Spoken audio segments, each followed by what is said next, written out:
একজন প্রসিদ্ধ আলেম মারা গেছেন। তার ফেসবুক ও ইউটিউব চ্যানেল এখনো সচল। এখনো তার ভিডিও মিলিয়ন মিলিয়ন ভিউ হয়। এই দুটো চ্যানেল কি তার জন্য সাদকা জারিয়া হবে? উত্তর হলো হ্যাঁ, অবশ্যই। যদি কোনো ভালো কাজ কেউ রেখে যান দুনিয়াতে, তাহলে তার মৃত্যুর পরও সেই ভালো কাজের ধারা অব্যাহত যতদিন থাকবে, তার জন্য তিনি অবশ্যই আশা করা যায় সওয়াব লাভ করবেন আল্লাহ তাআলার কাছে। যে সমস্ত সওয়াবে জারি বা আল্লাহ তাআলার কাছে যে সমস্ত বিনিময় মানুষ নিয়মিত পেতে থাকেন, তার মধ্যে একটা হলো উপকারী ইলম।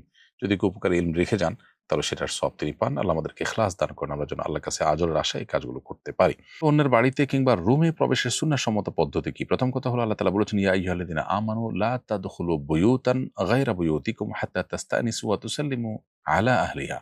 হে ঈমানদারগণ, তোমরা যখন অন্য কারোর বাসা-বাড়িতে প্রবেশ করতে যাবে, তখন তাদের অনুমতি প্রার্থনা এবং সালাম দেওয়া ছাড়া প্রবেশ করবে না। এজন্য কারো বাসা-বাড়িতে প্রবেশের আগেই সালাম দেওয়া এবং তার অনুমতি নেওয়া, এটাই হলো কোরআনের নির্দেশনা। বিধায় দুটি আমাদের করতে হবে। আল্লাহ বলেছেন, ওয়া ইন কিলা লাকুম ইরজিউ ফারজিউ। যদি তোমাদেরকে ঢুকতে নিষেধ করা হয়, বলা হয় ফেরত যেতে, তাহলে তোমরা ফেরত যাবে। জোর করে বা অনুমতি ছাড়া কারো বাসায় প্রবেশ করতে যাবে না। আরেকটি গুরুত্বপূর্ণ বিষয় হলো কারো বাসা-বাড়িতে গিয়ে উকি দেওয়া বা দূর থেকে বাহির থেকে উকি দেওয়া, উকি-ঝুঁকি দেওয়া, এটা নিষিদ্ধ। হাদিসে এটিকে চোখ তুলে ফেলানোর মতো অপরাধ বলে বিবেচনা করা হয়েছে। সেজন্য এটা করা যাবে না। দরজার বরাবর দাঁড়িয়ে কারোর প্রাইভেসি লঙ্ঘন হতে পারে সেরকম কাজ করা বা একপাশ থেকে আপনার আলতো করে দেখা, চুরি করে, এই জিনিসগুলো নিষিদ্ধ। এমনিতে আপনি নিজের নজরের হেফাজত করে, অনুমতি প্রার্থনা করে সালাম দিয়ে কারোর বাসায় প্রবেশ করবেন, সেটি হলো সুন্নাহ। বাচ্চার সুস্থতার জন্য এতিমখানায় একটি ছাগল দানের মানত করেছিলাম। এখন সম্পূর্ণ ছাগলটাই কি দান করতে হবে? নাকি ছাগলের ভুঁড়ি ইত্যাদি আমরা নিজেরা রেখে দিতে পারবো? মানত যদি বিশুদ্ধ হয়, তাহলে সেটাকে পরিপূর্ণরূপে মানতে হয়। যেহেতু আপনার মানতটি বিশুদ্ধ হয়েছে এবং শরিয়া দৃষ্টিকোণ থেকে পালনযোগ্য মানত বা পালনীয় মানতে পরিণত হয়েছে, বিধায় আপনি অবশ্যই আপনার এই ছাগলের সবটুকুন অংশ গরিব দুঃখীকে, এতিমদেরকে আপনি খাইয়ে দিবেন। এখানে কোনো কিছু আপনি রাখতে পারবেন না, সেটা হোক ভুঁড়ি বা অন্য কোনো অংশ ছাগলের। দাড়ির মূল অংশ ঠিক রেখে আশেপাশের দাড়ি অনেকে শেভ করে থাকেন। এটা কি শরিয়ত সম্মত? দাড়ি বলতে আপনার এই ২ চোয়ালের যে হাড়, হাড়ের উপর যেগুলো থাকে, একটু সামনে বা একটু পেছনে বা একদম বরাবর হাড়ের মাঝে মোটামুটি হাড়কে ঘিরে যে দাড়িগুলো হয়, সেগুলো সবগুলোই আসলে রাখতে হবে। এর কোনোটাকে কাটা উচিত নয়, চাচা উচিত নয়। বিধায় এটা যদি কেউ কাটেন, চাচেন, তাহলে সেটা ভুল। বজ্রপাত হওয়ার সময় করণীয় কি? এ সময় করণীয় বিশেষ কোনো আমল আছে কি? বজ্রপাতে প্রায় সময় আমরা শুনতে পাই অনেক মানুষের প্রাণহানি ঘটে, অনেক বিপদের কথা আমরা শুনতে পাই, অনেক দুর্ঘটনার কথা আমরা শুনতে পাই। বজ্রপাতের সময় একজন ইমানদারের ২ টি করণীয়ের কথা আমরা বলব। প্রথম করণীয় হলো সর্বোচ্চ সতর্ক থাকা, যাতে করে তিনি কোনো বিপদের মুখোমুখি না হন, আকস্মিক মৃত্যুর মুখোমুখি যেন না হন। সেজন্য এ বিষয়ে যারা এক্সপার্ট এবং অভিজ্ঞ আছেন, বিভিন্ন গবেষণার আলোকে যারা এ বিষয়ে যে সমস্ত নিরাপত্তা বিষয়ক পরামর্শ দিয়েছেন, টিপস দিয়েছেন, সেগুলোকে মেনে চলা একজন ইমানদারের কর্তব্য। কারণ আল্লাহ তাআলা বলেছেন, ওয়ালা তুলকু বিআইদিকুম ইলা তাহলুকা। তোমরা নিজেদেরকে ধ্বংসের দিকে ঠেলে দিও না। এজন্য আমাদেরকে আত্মরক্ষার জন্য চেষ্টা করতে হবে। বাসাবাড়িতে থাকলে আমরা যেন জানালা, দরজা ইত্যাদি ধরে না থাকি, বারান্দায় যেন না যাই, টেপে পানি দিয়ে আপনার থালা-বাসন ধোয়া বা অন্য কোনো গৃহস্থালী কাজে যেন আমরা টেপে যেন আমরা না থাকি।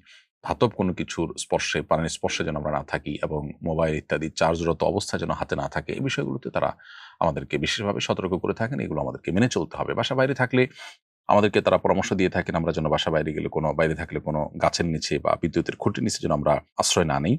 বরং আমরা যেন আপনার নদীতে থাকলে, পুকুরে থাকলে দ্রুততার সাথে যেন আমরা উঠে যাই এবং ধাতব কোনো বস্তুর থেকে যেন আমরা দূরে থাকি। আর সাধারণ অবস্থায় থাকলে যদি কোথাও ছাদের নিচে বা গাড়িতে আশ্রয় নেওয়ার সুযোগ থাকে, সেটি নেওয়া। আর যদি না নেওয়ার সুযোগ থাকে, তাহলে সেক্ষেত্রে বসে গিয়ে কানে আঙ্গুল দিয়ে থাকার জন্য তারা পরামর্শ দিয়ে থাকেন। তো এই জাতীয় যে সমস্ত পরামর্শগুলো দিয়ে থাকেন সংশ্লিষ্ট বিষয়ে এক্সপার্টরা, সেগুলো মেনে চলতে হবে নিজেকে রক্ষা করবার প্রয়োজনে। সেই সাথে একজন ঈমানদার তিনি সর্বাবস্থায় আল্লাহ তাআলা স্মরণ করবেন। একটা আসন্ন বিপদ এর শঙ্কা যখন তার হবে, তখন তিনি আল্লাহর স্মরণ করবেন, আল্লাহর আশ্রয় প্রার্থনা করবেন, আল্লাহর কাছে সাহায্য চাইবেন এবং যেকোনো মুহূর্তে ঈমানদার তার মৃত্যু যেহেতু হতে পারে, অতএব আল্লাহর কাছে ঈমানদার অবস্থায় মৃত্যুবরণ করার ব্যাপারে আমাদের সবসময় মানসিকভাবে প্রস্তুতি থাকবে। সেটা তো সাধারণ অবস্থার জন্যই প্রযোজ্য। অতএব এই অবস্থা বিশেষভাবে আল্লাহর কাছে আশ্রয় চাইতে হবে। আল্লাহ যেন রক্ষা করেন, কোনো বিপদ যেন না দেন। আল্লাহ যেন হেফাজত করেন। ঈমানদার আল্লাহর কাছে দোয়া করলে, আল্লাহর প্রতি মনোনিবেশ করলে, একদিকে সেটি আল্লাহ তাআলা কাছ থেকে সাহায্য পাওয়ার জন্য বিশেষ কারণ হবে। দ্বিতীয়ত তার মনোবলকে আল্লাহ তাআলা বাড়িয়ে দিবেন এবং তার সাহস বাড়বে। আল্লাহ তাকে হেফাজত করবেন ইনশাআল্লাহ তাআলা। কোন কারণে তার মৃত্যু হলেও সেটি আল্লাহর স্মরণরত অবস্থায় ঈমানদারের মৃত্যু হলো, যেটি আরেকটি সৌভাগ্যের কারণ। এছাড়াও মেঘের গর্জন যখন আমরা শুনতে পাবো, তখন একটি দোয়া পড়ার কথা সাহাবী আব্দুল্লাহ ইবনে জুবাইর রাদিয়াল্লাহু তাআলা থেকে বর্ণিত হয়েছে। ইমাম বুখারী রাহিমাহুল্লাহ আল আদাবুল মুফরাদে এটি উল্লেখ করেছেন। তিনি মূলত একটি তাসবিহ, আল্লাহর পবিত্রতা জ্ঞাপন করতেন। যখন মেঘের গর্জন শোনা যেত, অন্য কথাবার্তা বন্ধ করে আল্লাহর দিকে মনোনিবেশ করে তিনি বলতেন, সুবহানাল্লাযী ইউসাব্বিহুর রা'দু বিহামদিহি ওয়াল মালাইকাতু মিন খিফাতিহি। অতএব মেঘের গর্জন হলে আমরা এটি পড়তে পারি। এর বাইরে আল্লাহ তাআলার কাছে সাধারণ অবস্থাতে যেকোনো আসন্ন বিপদ থেকে বাঁচার জন্য আমরা সর্বোচ্চ সচেষ্ট থাকব। এক কবরে একাধিক ব্যক্তিকে কবর দেওয়ার বিধান কি? আমার দাদা দাদি দুজনই অসুস্থ। দাদা ওসিয়ত করেছেন যদি তারা দুজনে একসাথে মারা যায় তাহলে এক কবরে কবর দিতে।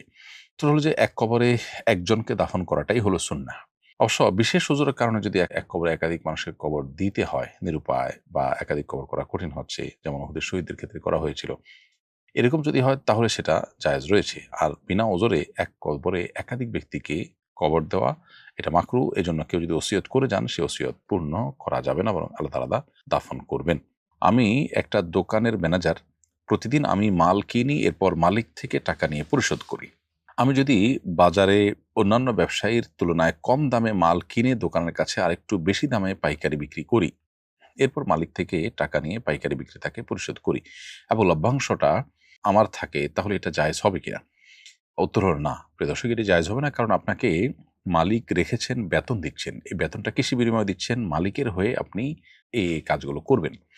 সে কাজ করতে গিয়ে যদি আলাদা মুনাফা আপনি মাঝখান থেকে অর্জন করেন, সেটা এক ধরনের প্রতারণা হবে এবং আপনার আমানতদারিতার সাথে দায়িত্ব পালনের অংশ হিসাবে আপনি এমনিতেই সর্বনিম্ন দামে মালিককে মাল কিনে দিবেন। এটা আপনার ডিউটির অংশ। বিধায় সেখানে আলাদা বা উপরি ইনকাম যদি আপনি করতে যান, সেটি অবশ্যই নাজায়েজ হবে এবং সেটি আপনার জন্য হালাল হবে না। টুপি পরে কিংবা অন্য কিছু দিয়ে হলেও মাথা ঢেকে ওয়াশরুমে যেতে হয়। হজে আমরা কি করব? খালি মাথায় কি ওয়াশরুমে যাব? প্রথম কথা হলো যে টুপি পরে বা মাথায় কিছু দিয়ে ওয়াশরুমে যেতে হবে, না হলে গুনাহ হবে খালি মাথায় গেলে। এরকম কোনো কথা কোরআন বা হাদিসে নেই বা শরীয়তের কোনো বাধ্যবাধকতা নেই। তবে অনেক উলামা ইকরাম খালি মাথায় না গিয়ে মাথা ঢেকে ওয়াশরুমে যাওয়াটাকে মুস্তাহাব বলেছেন। যদিও হাজীদের জন্য এটি এহরামরত অবস্থায় প্রযোজ্য নয়। এহরামরত অবস্থায় বরং খালি মাথায় তারা যাবেন। পুরুষ হাজীরা তারা খালি মাথায় এহরামরত অবস্থায় ওয়াশরুমে যাবেন এবং খালি মাথায় থাকবেন তারা। আমার এক আত্মীয় একটি সরকারি প্রতিষ্ঠানে চাকরি নিয়েছেন। চাকরিটা মৌলিকভাবে হালাল। শোনা যাচ্ছে তিনি এই চাকরিটি পেতে ঘুষ দিয়েছেন। তার পক্ষ থেকে দেয়া কোনো উপহার গ্রহণ বা তার উপার্জনের টাকায় কেনা খাবার খাওয়া কি আমাদের জন্য হালাল হবে? কেউ ঘুষ দিয়ে চাকরি নিলে ঘুষ দিয়ে চাকরি নেওয়াটা হারাম, গুনাহের কাজ করেছেন। তবে নিরুপায়, অথচ তার হক আছে, তাকে বাধ্য করা হয়েছে, এমত অবস্থা হলে আসলে তার জন্য এটি গুনাহ হবে না। যিনি গ্রহণ করেছেন তিনি গুনাহগার হবেন।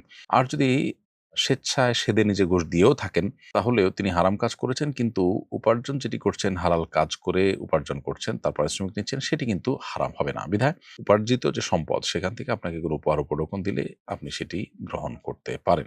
মিরাজ বন্টনের পূর্বে যৌথ সম্পদের উপর কি ওয়ারিসদের যাকাত দিতে হবে? উত্তর হলো, যাকাত ওয়াজিব হওয়ার জন্য সম্পদের পূর্ণাঙ্গ মালিকানা শর্ত। কেউ মারা যাওয়ার পর তার রেখে যাওয়া পরিত্যক্ত সম্পদ ওয়ারিসরা যখন বুঝে পায় তখন সবাই মালিক হয়। আর যতক্ষণ পর্যন্ত সবাই বুঝে না পায়, সবাই হস্তগত না হয়, ততক্ষণ পর্যন্ত মালিকানাটা পূর্ণতা পায় না। আইনগতভাবে তারা মালিক, তাদের বাবার মায়ের রেখে যাওয়া সম্পদের মালিক তারা, বা ওয়ারিস হিসাবে যারা আছেন, যিনি মারা গেছেন তার ওয়ারিস হিসাবে তার রেখে যাওয়া সম্পদের নির্দিষ্ট হারের হিস্সার মালিক তারা। কিন্তু এটা পূর্ণতা পাবে তখন যখন এটা বুঝে পাবেন। যেহেতু বুঝে পাননি, এজন্য এটার যাকাত দিতে হবে না।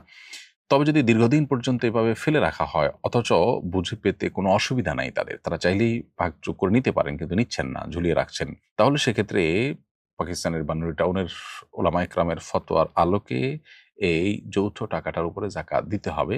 ওয়ারিসরা আনুপাতিক হারে যার যতটুকু হিস্সার মালিক তিনি ততটুকু, অন্যান্য সম্পদের সাথে এটা মিলে যদি যাকাত যোগ্য হয় তাহলে সেক্ষেত্রে তিনি যাকাত দিয়ে যেতে হবে। যদিও এক্ষেত্রে অন্যদের ভিন্ন মত আছে। কারণ হলো, হস্তান্তর প্রক্রিয়া পূর্ণতা পায়নি এবং হস্তগত হয়ে মালিকানাটা পরিপূর্ণতা অর্জন করেনি, সেজন্য আপনার ভিন্ন দৃষ্টিকোণ থেকে এটির বড় যাকাত আসে না। কিন্তু যাকাত দেওয়াটাই হলো অধিকতর নিরাপদ। বিশেষ করে আজকাল বছরকে বছর এভাবে যৌথ সম্পদ ফেলে রাখা হয় কোনো বিশেষ কারণ ছাড়া। এমনিতেই কোনো মানুষের মৃত্যুর পর যত দ্রুততার সাথে সম্ভব তার সম্পদ বন্টন করে নেওয়া এবং ওয়ারিসদের মধ্যে ভাগযোগ করাটা এটা আমাদের কর্তব্যের অংশ। বাবা মারা যাওয়ার পূর্বে আমাদের এক ভাইয়ের জন্য একটি জমির ওসিয়ত করেছেন। এখন কি সেই ভাইকে জমিটি দিতে হবে? উত্তর হলো, বাবা মারা যাওয়ার পূর্বে যদি তার কোনো সন্তান এর জন্য কোনো ওসিয়ত করে যান কোনো জমি দেওয়ার জন্য, তাহলে সে ওসিয়ত পূর্ণ করতে হবে না। কারণ নবী রাসূলুল্লাহ সাল্লাল্লাহু আলাইহি ওয়াসাল্লাম বলেছেন, লা ওয়াসিয়াতা লিওয়ারিসিন, কোনো ওয়ারিসের জন্য ওসিয়ত চলে না। আপনার বাবার সম্পদে যেহেতু আপনার ভাইয়ের জন্য নির্দিষ্ট হিস্সা ফিক্সড করা আছে কোরআনে, অতএব তিনি ওয়ারিস, আর ওয়ারিস হওয়ার কারণে তার জন্য আর ওসিয়ত চলবে না। আপনার বাবা চাইলে আপনার ভাতিজাদের জন্য ওসিয়ত করতে পারতেন, কারণ নাতি নাতনি তাদের জন্য শরিয়া কোনো হিস্সা রাখেনি দাদা বা নানার সম্পদে। ফলে নাতি নাতনিদের জন্য ওসিয়ত চলে, আর যার জন্য হিস্সা নির্দিষ্ট আছে তার জন্য ওসিয়ত চলে না। বিধায় আপনার ভাইয়ের জন্য এই ওসিয়ত কার্যকর হবে না। তবে আপনারা ভাই বোনরা সবাই যদি প্রাপ্তবয়স্ক হন, ওয়ারিসরা অন্য সব ওয়ারিসরা যদি প্রাপ্তবয়স্ক হন এবং সবাই যদি সম্মতিক্রমে, বাবা যেহেতু দিতে চেয়েছেন কিন্তু শরিয়া দৃষ্টিকোণ থেকে দিতে আপনারা বাধ্য নন, অতএব আপনারা বাবার চাওয়ার প্রতি শ্রদ্ধা রেখে যদি নিজেদের দায় দাবি থেকে মুক্ত করে দিয়ে সেটা ভাইকে দেন, সেটা আপনারা দিতে পারেন।